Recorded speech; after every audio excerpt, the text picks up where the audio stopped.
In this video tutorial, we're going to learn how to colorize a black and white vintage photo, including experimenting with blending modes. So if we're starting off with an image like this, the first thing that we're going to need to do is press Command J to make a copy. And when we do, we're going to press Command Shift U to desaturate it so it looks a little bit like this.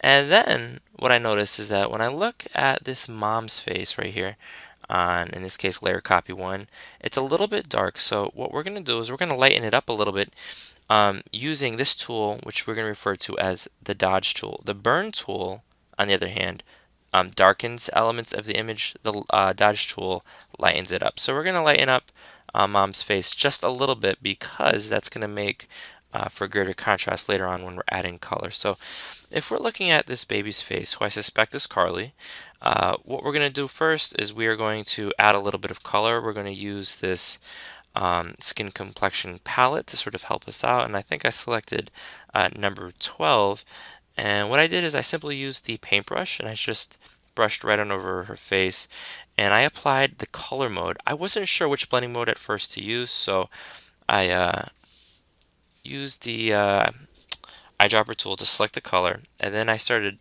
simply cycling through the blending modes until I saw something that looked appropriate. So multiply doesn't look bad, and in fact I thought I might want to return to that. As we're scrolling through, this is weird, and in fact this is overlay, a blending mode we use pretty frequently. In this case, it's not the one that we want to use. The optimal blending mode in this case, of course, is color. I'm thinking that looks the strongest, but on closer inspection with this single color, her face looks a little bit flat. So to add some dimension, give her some rosy cheeks, what we can do is use the paintbrush with the hardness at 0%, and what blending mode did I use? Multiply. So again, I didn't know what blending mode to use, and I painted it on just a little bit lighter color, and then I started cycling through. This is weird. And this is the one I ultimately decided upon, but I wanted to make sure that was the best before I selected that one. This is too much. Pen light is not the best blending mode. That doesn't look bad either.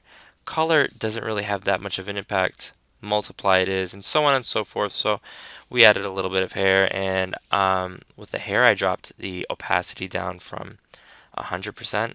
That's a little bit too scary. It's about 63, and I'm going to go back and actually add a little bit more dimension to the hair. We're going to add a little bit of color to mom's face, add some textures. The hair is blonde. This is just a very, very, very quick experiment. So I selected yellow. I dropped the opacity to 61%. So here it is at 100. That looks weird. But at 57, it's not quite as jarring. And we'll experiment with blending modes. Nope, that doesn't look bad. And I'm thinking soft light doesn't look bad either. But let's go with color, and we're going to drop down the blending modes a little bit more. And then of course we've got some trees in the background, and we can actually add some additional contrast. Ladies and gentlemen, I cannot wait to see your work. Good luck. Let me know